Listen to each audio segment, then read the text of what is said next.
Hello everyone, I hope आप सब ठीक होंगे। आज हम बात करेंगे एक बहुत इम्पॉर्टेंट कानून की, जो कि है Jammu Kashmir reorganisation act of 2019। देखिए, JNK का बाशिंदा होने के नाते ये मेरे लिए तो बहुत इम्पॉर्टेंट है इस एक्ट के बारे में डिस्कशन करना, लेकिन मेरे ख्याल में देश के हर एक नागरिक के लिए इस एक्ट के बारे में बेसिक जानकारी होना बहुत ज़रूरी है। चलिए डिस्कस करते हैं Jammu Kashmir reorganisation act of 2019। तो पहले इसका बेसिक ढांचा जान लेते हैं कि इसमें क्या क्या है। 103 सेक्शंस हैं, 14 पार्ट्स हैं और 9 शेड्यूल्स हैं इस Jammu Kashmir reorganisation act of 2019 में। अब देखिए, ये किस तरह से एक बिल जो है वो एक्ट में तब्दील हुआ, उसकी थोड़ी सी एक हिस्ट्री जान लेते हैं। तो राज्यसभा में ये जो बिल है, जम्मू कश्मीर रीऑर्गेनाइजेशन बिल, वो इंट्रोड्यूस होता है 5 अगस्त 2019 को, और 5 अगस्त 2019 को ही ये बिल जो है वो राज्यसभा में पास कर दिया जाता है। मतलब कि the bill was introduce into Rajya Sabha on 5 August 2019 which passed on the same day. Same day ये पास कर दिया जाता है राज्यसभा से। On the next day, that is 6 अगस्त 2019 को ये लोकसभा में बिल जाता है, और लोकसभा में 6 अगस्त 2019 को ये पास कर दिया जाता है। अब क्योंकि बिल से एक्ट बनने के लिए प्रेसिडेंट की मंजूरी चाहिए होती है, तो 9 अगस्त 2019 को प्रेसिडेंट इसे अपनी मंजूरी दे देते हैं, और ये जम्मू कश्मीर रीऑर्गेनाइजेशन बिल से जम्मू कश्मीर रीऑर्गेनाइजेशन एक्ट बन जाता है। अब एक बहुत इम्पॉर्टेंट तारीख है जो जिस दिन ये एक्ट फोर्स में आता है, दैट इज़ 31 अक्टूबर 2019। देखिए, ये बहुत इंपॉर्टेंट तारीख है हमारे देश की हिस्ट्री में, क्योंकि इस दिन Jammu Kashmir reorganisation act 2019 came into force. And उसके बाद JNK का पूरा जो ढांचा है वही चेंज हो गया, क्योंकि इस एक्ट के आने के बाद जो state of Jammu Kashmir, it was bifurcated into the 2 union territories. 2 union territories में इसको तब्दील कर दिया गया। पहली जो यूनियन टेरिटरी है, that is union territory of Jammu and Kashmir, और दूसरी जो यूनियन टेरिटरी बनाई गई, that was union territory of Ladakh. एक स्टेट ऑफ जम्मू कश्मीर को 2 यूनियन टेरिटरीज़ में इस एक्ट के तहत बाइफरकेट कर दिया गया। अब इस एक्ट में क्या क्या चेंजेस हुए, जम्मू कश्मीर में क्या क्या चेंजेस हुए इस एक्ट के आने के बाद, चलिए वो थोड़ा डिस्कस करते हैं।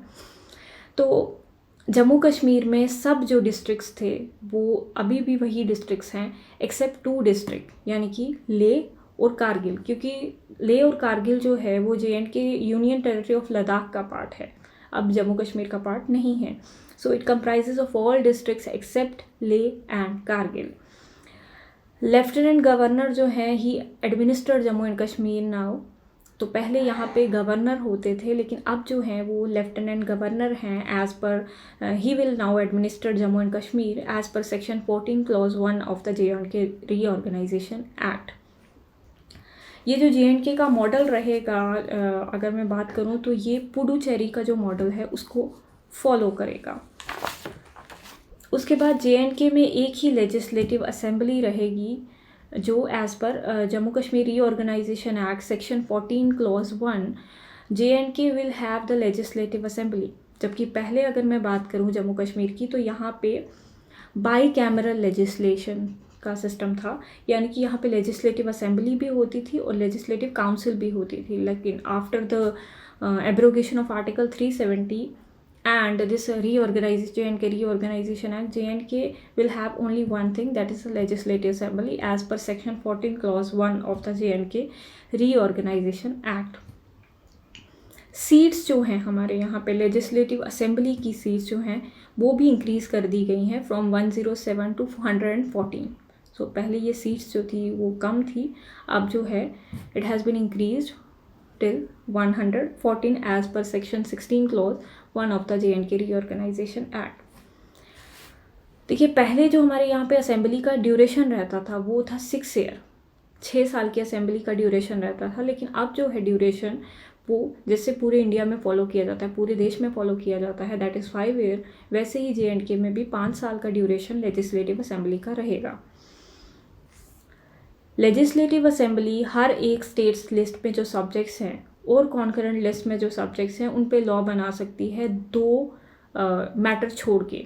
One is a public order and second is the police. इन 2 चीज़ों पे कानून बनाने का हक सिर्फ पार्लियामेंट ऑफ इंडिया को है। काउंसिल ऑफ मिनिस्टर्स जो जम्मू एंड कश्मीर में रहेंगे that will consist of 10% of total member of legislative assembly which include the chief minister. तो 10% जो टोटल मेंबर रहेंगे लेजिस्लेटिव असेंबली के, only they will consider as a council of ministers. And JNK will now have only 5 seats in लोक सभा, जबकि reorganisation act आने से पहले, जम्मू कश्मीर रीऑर्गेनाइजेशन एक्ट 2019 के आने से पहले लोकसभा में हमारी जो JNK की सीट्स होती थी वो 6 सीट्स होती थी, लेकिन अब जो है वो 5 सीट है। एक सीट जो है वो कारगिल की है, लद्दाख की है, तो वो अलग, क्योंकि वो अलग यूनियन टेरिटरी बन गई है तो इसलिए वो अलग कर दी गई है। देखिए इसके साथ साथ कुछ इंपॉर्टेंट पॉइंट्स भी डिस्कस कर लेते हैं।